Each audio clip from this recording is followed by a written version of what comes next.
How to download and install the Battle.net launcher. Hello everyone and welcome back to our channel. In a previous tutorial we showed you how to create an account on Battle.net.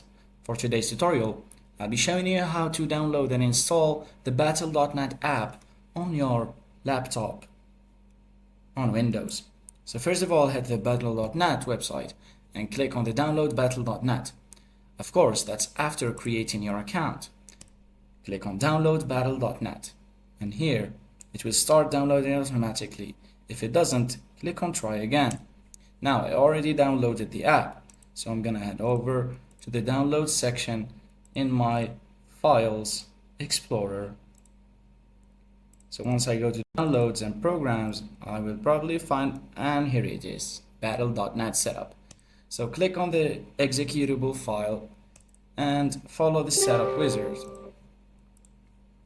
After downloading new files and updating the agent and continuing on with the installation process, you'll be able to open the Battle.net application right here from your PC.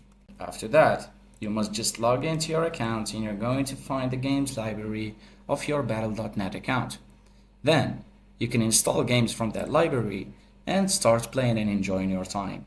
Thanks for watching everyone. Don't forget to subscribe.